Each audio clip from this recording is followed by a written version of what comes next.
Hey! I went through a situationship so you don't have to. Welcome back to my little corner of girl world where I give you debrief after debrief after debrief. In my last video, I gave you a little story time of my 4-month-long situationship that happened 2 years ago, and one of you commented asking for a full list of my learnings coming out of that experience, and you already know I got a list. Writing this list was actually a very therapeutic experience for me because if nothing else, a shitty experience gives you so many key learnings and things you can take into your next relationship, which is absolutely what happened with mine. I touched on this a little bit in my last video, but I heavily believe in the law of attraction, meaning that the energy that you're putting out into the world is essentially the energy you're going to get back. And this is more a learning for me and not for the other person that I was in the situationship with. I came into it saying that I only wanted something casual, that I didn't want anything serious, that I wanted to be very laissez-faire. And I was literally saying these things. I was going into new dating experiences being like, I am looking for something casual. So obviously the people I was attracting were people who also wanted something casual. That's also why if you're looking for a genuine connection, you can't have that cool facade on, which I know you girlies know. Every time I'm single and I'm flirting with new guys or I'm entertaining new prospects, I'm putting on this facade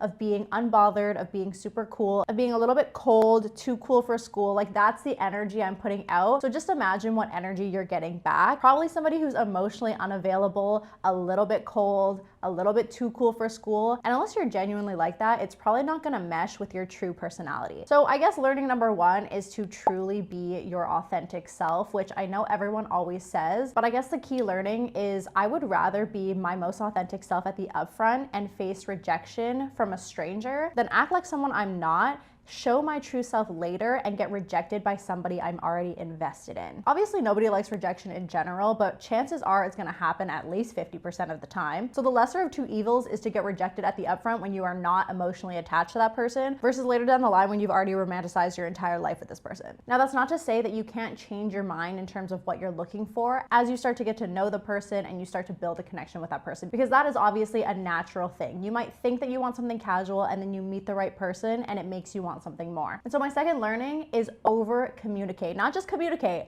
over communicate. What over communication is going to do for you is number one, figure out whether that person is on the same page, both in terms of where they are in life and in terms of how much they're willing to communicate with you. Because the only way you can tell if that person is willing to communicate is by communicating yourself and seeing if they match the same energy. In this situation, because I was still under this cool facade, I was avoiding any real conversation because I was afraid of what I was going to get back, but in a way that was just prolonging the inevitable and making it harder to accept later down the line when I had already convinced myself we were heading in the same direction. It's so easy to get wrapped up in what you perceive as reality and what you want to perceive as reality as the actual reality, when in actual reality, there are two people here and one person could be experiencing something completely different, especially when they don't know what you're thinking and they don't know what's going on in your head. At the end of the day, when you're dating someone new, they are still practically a stranger. They have no idea how your mind works. They have no idea what your nonverbal cues are, and you don't know those things about that person too.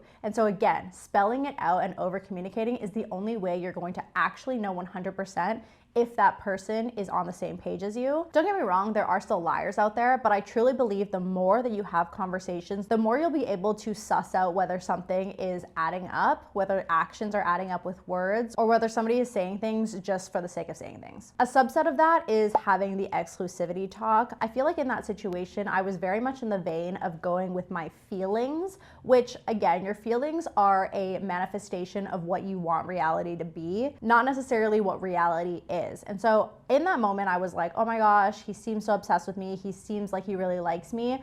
That must mean that like he doesn't want to entertain anybody else. And like he's spending so much time with me. So how could he possibly be talking to anybody else? But my reminder to you is when you're thinking of things like that, when you think of A plus B equals C, you're thinking of it because that's how you would handle things. You aren't talking to anybody else because you're spending so much time with this person. You aren't entertaining the idea of somebody else because you like him so much. It's not necessarily the other way around. Another person can interact complete opposite than what you would do in a situation, and it's important to be impartial in that and see it a little bit more objectively. And so how do you get over that? You over communicate. And whenever I say this to people, I always get the whole like, oh, it's just such an uncomfortable topic. Like, what if he freaks out? What if it ends in like us breaking up? Blah, blah, blah. wouldn't you rather it end in you breaking up than continuing down this false narrative and then getting heartbroken later down the line? Don't get me wrong, I completely empathize and understand not wanting to have hard conversations, but if you can't have a hard conversation, you can't have a relationship. Especially at our big age, no. Now, actually, the one caveat I have with over communication is I used to be the type of person where I would ask somebody a question and then spell out all the potential options so that I was perceived as someone who was not only reasonable, but also somebody who was okay with any outcome. But what ends up happening, especially if you're dating someone who doesn't know how to communicate their emotions really well, is you're basically handing them a multiple choice exam and they just get to pick A, B, or C. Low key, this is kind of like plagiarism. Like, they just have to regurgitate one of your sentences back to you and you're like, ah, yes, that makes sense, because they were your words. But what you're missing from this is potentially their true thoughts, their true ability to communicate, because you basically did the work for them. And even though you've given them a multiple choice list, you might not be capturing all the possible answers, because again, you're living in your own reality. So ABC might be the only options for you, but there could be a secret D that you didn't think about. And so long story short, even though you are over communicating and being direct with your questions and being direct with your communication, that doesn't necessarily mean you have to be like, so would you like to be exclusive because I want to be, but if you don't want to be, that's totally fine, because I know we started off casually, but you know, if you just want to take more time and we can figure out where it goes, that's totally okay with me too.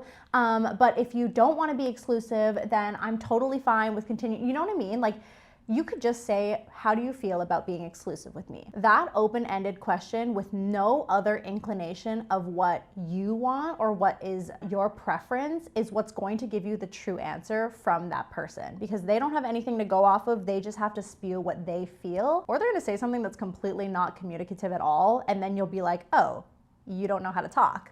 Got it. So to summarize, over communicate without talking for them. The second thing I want to bring up is that you can have empathy for someone without absorbing their pain and taking on their pain as your own. Specifically in that situation, we were in a little bit of an imbalance in terms of him having a lot of things that he had to deal with and me being in a really secure place in my life. Even though I was in a really secure place, me being with him, I didn't feel secure at all in terms of my own life, because I was absorbing his uncertainty, his stress, his anxiety, his pain, and turning it into my own because I cared about him. Do not get me wrong, empathy is a huge skill. It's something that you should be so proud that you have, and such a rare and pure thing for a person to possess. But I think it's so important to be aware of what comes with empathy and how it can make you more vulnerable and susceptible to pain. It's totally fine to care for somebody and want to help them, but it's kind of giving the same analogy as like the airplane oxygen mask. You can't sacrifice putting on your own mask to help them put on theirs. Because here's the thing, a toxic person will project all of their insecurities and all of their problems on you, and a healthy person who has the ability to empathize will absorb all of those things and start to look at themselves in the mirror and think, wow, these are all my problems and here are all the things that I need to work on, when in reality it's the person you're with that is causing all of this turmoil and all of these thoughts to start spiraling. And obviously these are all retroactive learnings because of the healthy partnership I have now, but my boyfriend now is not perfect. It's not that he doesn't have any insecurities or any stressors or any anxieties.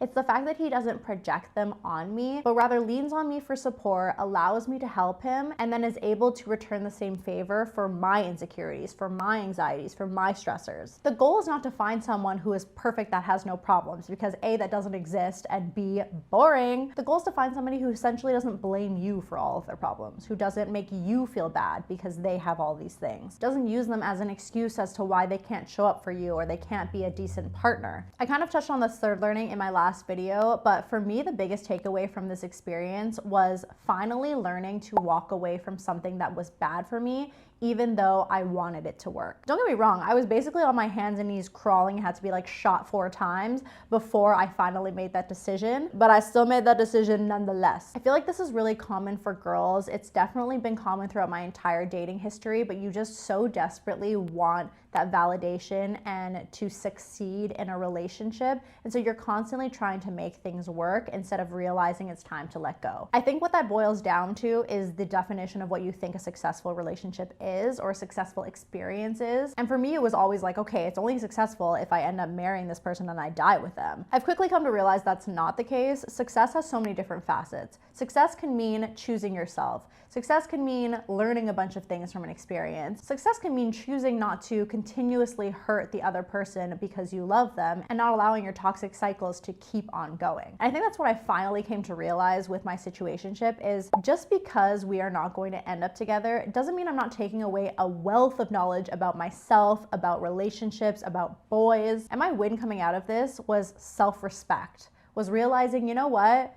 It shouldn't be this hard. It shouldn't be this difficult. It shouldn't be making me feel this way. And so I'm choosing my peace, my sanity, and walking away from this situation. Looking back, for me, this was like the sign that I was truly ready to be able to find the healthiest version of love, the relationship that I am in now. Because as soon as you learn to walk away from something that's not serving you, you won't settle for anything less than the most loving, healthy, supportive relationship. Don't get me wrong, it's so hard in the moment to be able to objectively look at it and be like, okay, this isn't how it should be. Especially if you've never experienced that super healthy, supportive love, how are you supposed to know it actually exists? You may not know me, but I promise you it exists. I think it might even be better to be on your own and learn to be your own supporter and your own biggest cheerleader and your own advocate than be with someone who tears you down, who makes you feel like shit. At the end of the day, the bare ass minimum should be that you don't have to second guess if somebody loves you, if somebody likes you, if somebody wants to be with you. And if you are having those thoughts like I was having in my situationship, run. I'm also somebody who gets caught up in what the potential is and gets caught up in the surface level, but we have fun together, we have good times. You can have good times with your friends, bestie. This might be an uncomfortable thought, but if you are holding out for the potential of somebody, that means you don't like them for who they are. At that point, you're kind of at the same level as them. And it becomes this vicious cycle of you not knowing if they really like you and you also not knowing if you really like them. If you're still watching this video, I'm so curious if you've been through shittier relationships or situationships and you have any learnings that you would want to share with us in the comments down below, because I love it when the girlies compare notes. If you like these types of videos, I would love for you to subscribe and join my little corner of girl world. I think my next few videos, I'm going to start talking about my non-negotiables going into my now relationship and also how I met my current boyfriend, which I love telling that story. So if you're interested in seeing those, I'll see you in the next one. Bye!